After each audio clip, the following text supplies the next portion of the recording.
Hey you guys, I'm not wearing any makeup today, and that's because today I want to teach you guys foundation tips, tricks, things that I know and have learned through trial and error.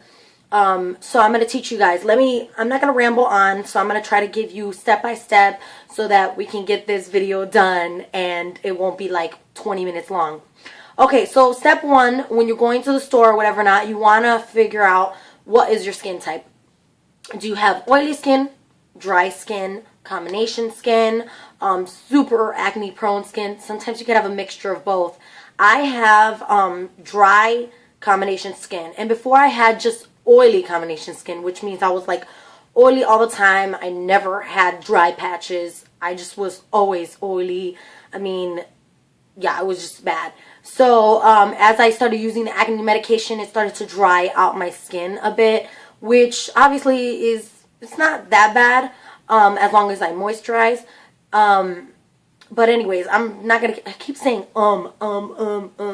anyways, so just grab a pencil and a paper and write these down, okay? So step one, you want to figure out your skin type. Like I said, I have dry combination skin, so I pretty much go with oil-free ones, which L'Oreal True Match has some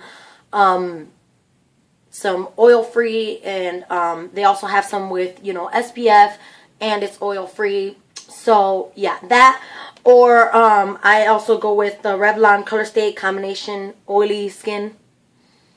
So I have, like I said, since it's dry, I'll just put like extra moisturizer just to make sure it doesn't get super dry. But in the summertime, which it's spring, summertime, I get super oily because it's hot. But I still do have some sensitive areas. You know, this is pretty sensitive, so I put extra moisturizer there and around here. But I'll also put a powder on top. But anyways, let's continue with the steps. So that was step one. Step two, you want to find out your skin tone or your undertone. And I have to say, L'Oreal True Match, they do have a wide range of colors and tones or whatever not.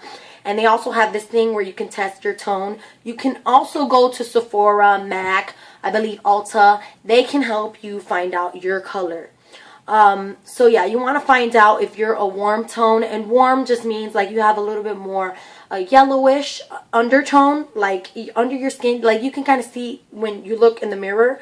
Do you see a little bit more like yellowy or orangey tone, or olive tone, which is like a little bit of green, which means like you're not completely dark or you're not completely light. Or cool tone means you're pretty fair. That means your skin is super light colored. Like if you tan, you probably might get super red because you're just super light. Or you have a neutral tone, which means like you have a pretty in-between color.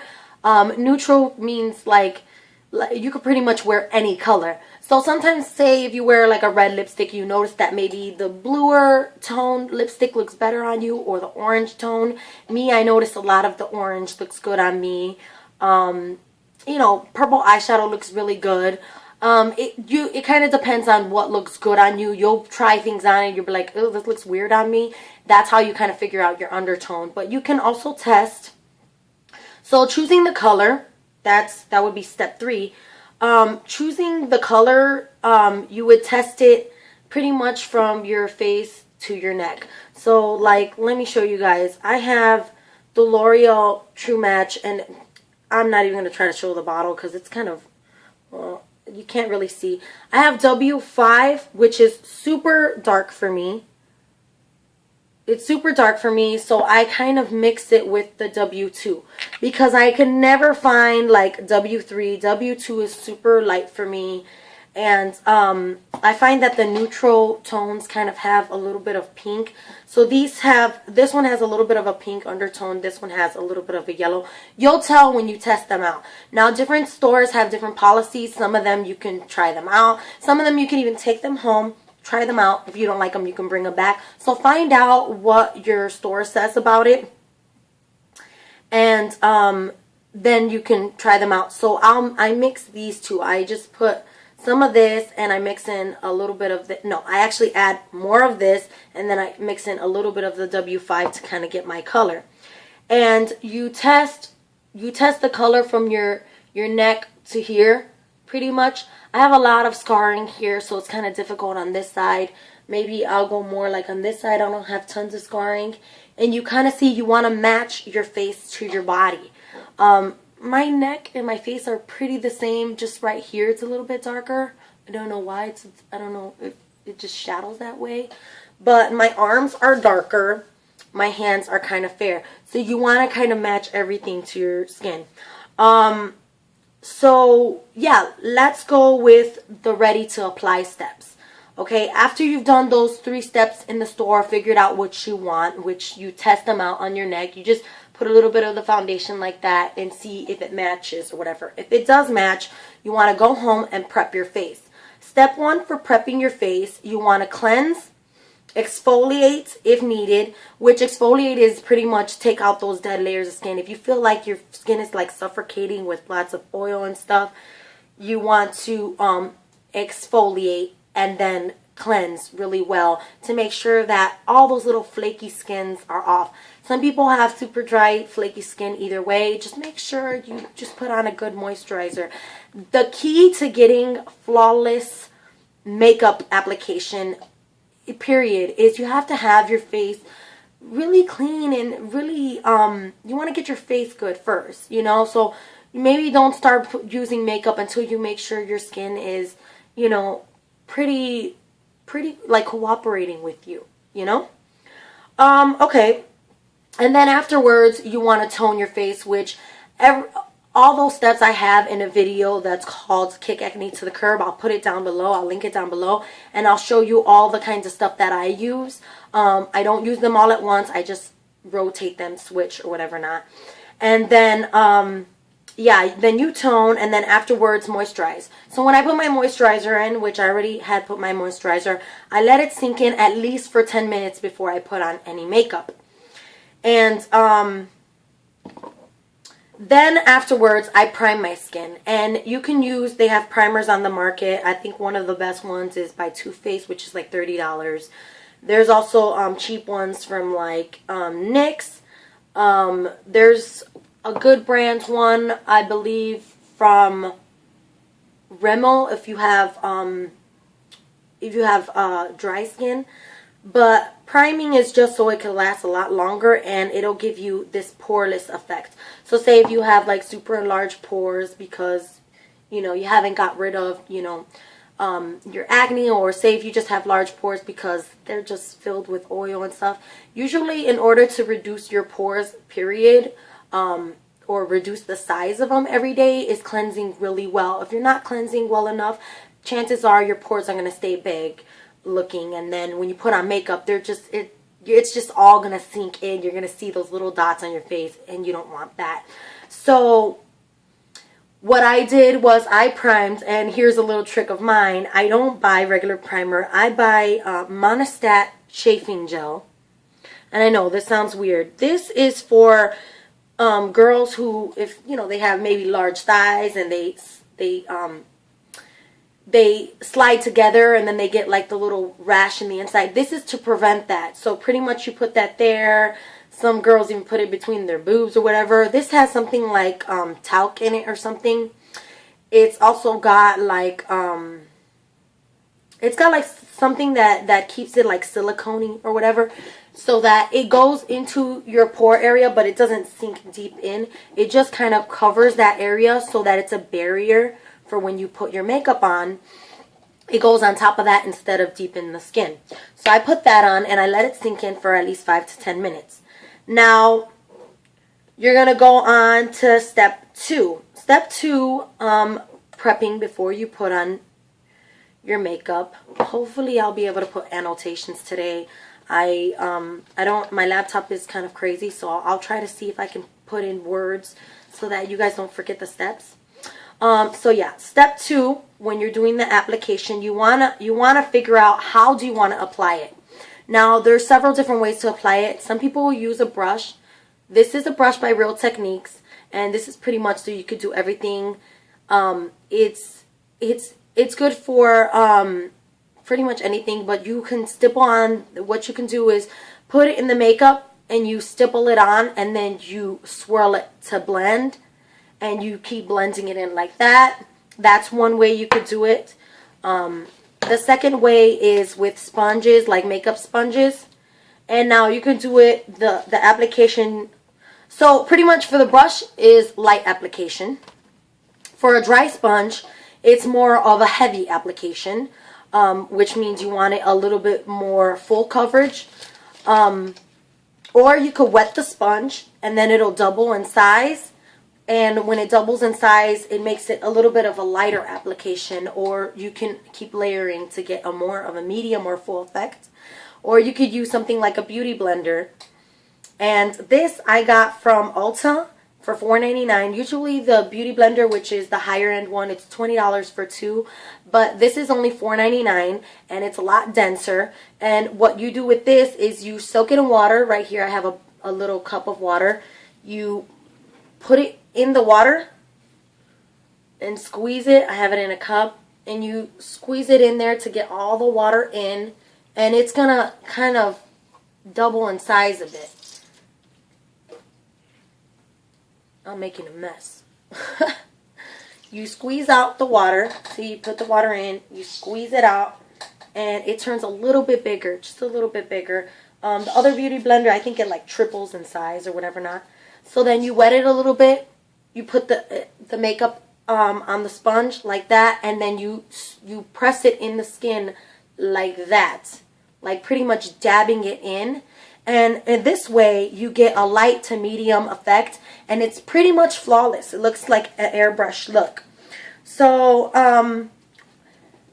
another step would be, oh, well, this is a part of the second step, the same from application. Or you could use your hands. Your hands, you can customize it, obviously, if you keep adding, the thicker you get, or whatever not. So, let's just start putting on the makeup. I mixed them up, as you could see, mixed it, and I just go in there, and the way I like to apply, well, see, I put it from here to here and see if it matches.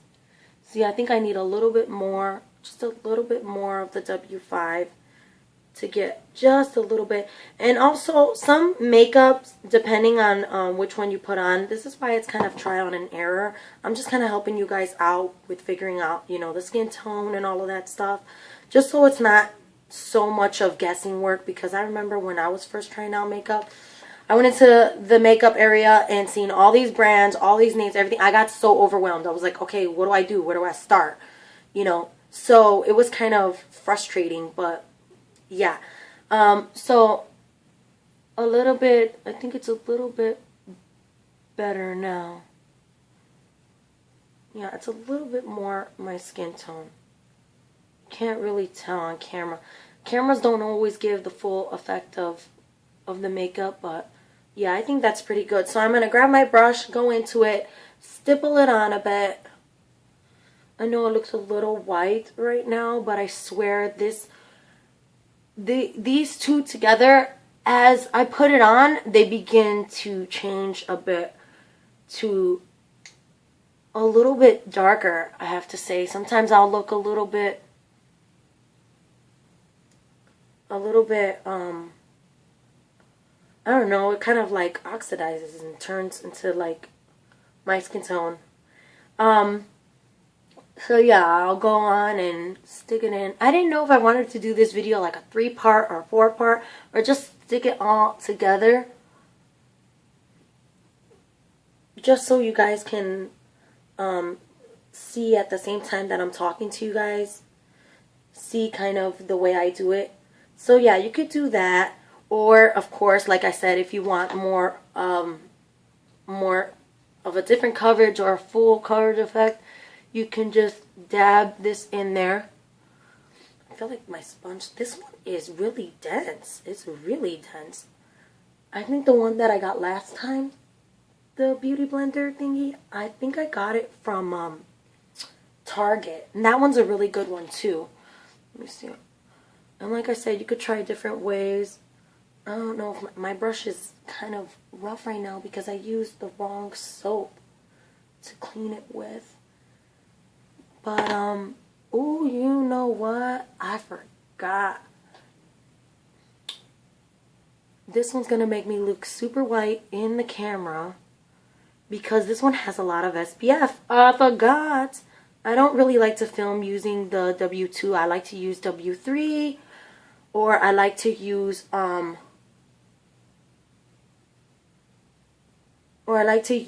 it mix the W2 with the Revlon Color Stay because it's a lot darker and it gives me more of a pink tone. I swear I'm looking like a ghost right now.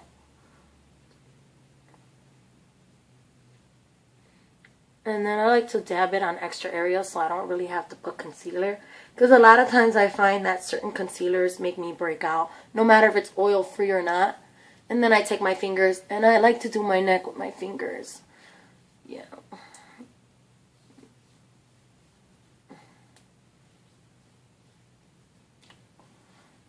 Hopefully the white cast will go away. On top of that, I got new lighting, and it seems to really mess with my color on my face. So, yeah, as you can see, my skin looks a little bit more evened out. That's what people should know. Ladies, understand that foundation is not to conceal all of your flaws and your blemishes and anything like that. That's what concealer is for. And that would be step 3 when you're ready to apply your foundation. After you're done applying your foundation and all of that, step 3 would be to conceal. Now, first off, I conceal my under eye with this. Now, people can use a corrector. I don't have an under eye corrector. I'm still looking for a really good one. Usually, when you have really dark under eye circles, say if it's purple or it's blue, the best thing to use is a salmon colored or kind of like pinkish toned under eye. This is a corrector palette from E.l.f, but it's a powder one, so I'm not really into using that. I do like to use the yellow one afterwards sometimes, but it all depends on how you're feeling that day, and especially if you got more or less sleep.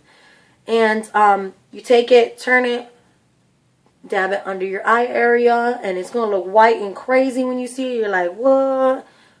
But I'm telling you, it's going to neutralize all that color, all that purple area underneath. You want to take your ring finger and dab it in, and I do it like a triangle.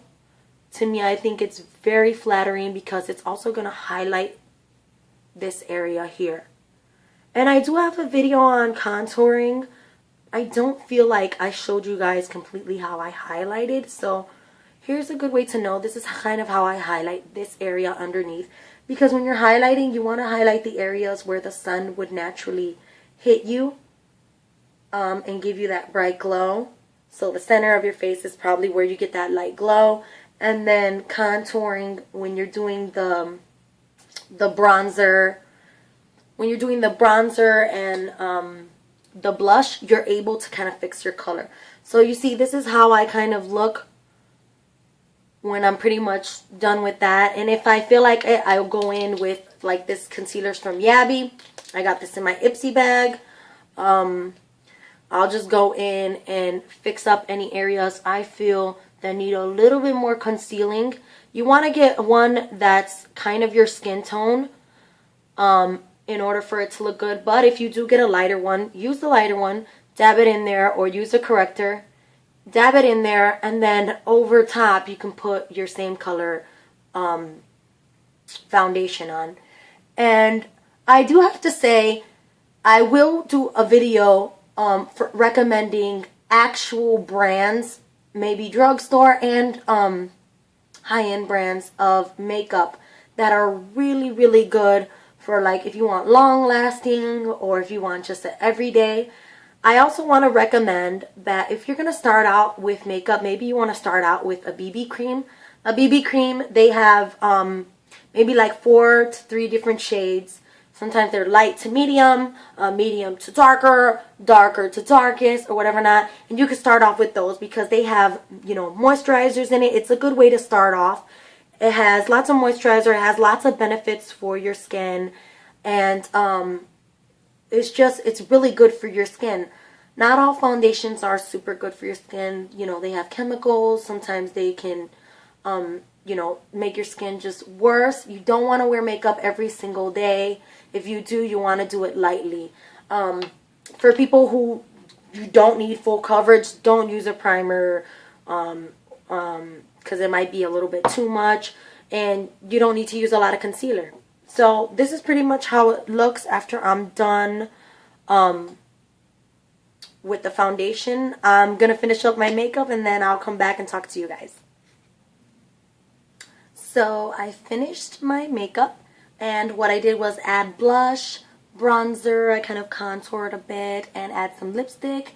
I curled my eyelashes and add mascara, and I did my eyebrows, and now I kind of look full-faced. I don't look as crazy as I looked before, and I like to add the setting powder after I do all of that. And the setting powder is just going to set in your makeup. This is the Rimmel Stay Matte. It's broken, it's all crazy about it, but the back, it says it's buff beige. So I go in there and grab a powder brush and put some in, tap it off a little bit, and then I put it in like my T-zone. My T-zone is where I get most oily. I don't put it all over my face. I kind of spread out whatever else is left over. I don't put it all over my entire face because I just want it on the areas where I get most oily. You can also use, there's like Bare Minerals has a mineral veil, which is a good setting one. Anything that says setting powder pretty much is pretty good. But the Rimmel Stay Matte, I think it's the best. Other than like high-end ones, I think that it compares to high-end ones that I've used, I've, you know, swatched or whatever in stores. So yeah, that's the way it looks. And also, if you want more of a like flawless finish, you want it, say if you put too much makeup and it looks a little bit cakey, you don't know what you did wrong, a good thing is like a makeup spray. This is a makeup finishing spray by Scandinavia, and this also it smooths out the makeup. It has something like glycerin in it, so it like smooths it out. It makes it look more even, kind of gives it that poreless effect, and it also gives it a little bit, if you put a lot, it'll make it look more dewy, but you shake it up. And after you set your powder, whatever not, I also set under my eyes. I don't think I set much under my eyes to kind of stop from creasing or stop the makeup from maybe like gliding off in the heat. And you shake it up. Put like 3 or 4 sprays. Don't get it in your mouth. Close your eyes, obviously. Let it set in a little bit. You're going to see that it'll remove the cakiness. And it'll make it look a lot smoother. A lot more, I don't know, better. Looks like I have more bleach on blush on this side. I said bleach. I look pretty washed out because, I don't know, the clouds keep moving. Whatever. Everybody has trouble with lighting in their, you know, when they're filming or whatever not.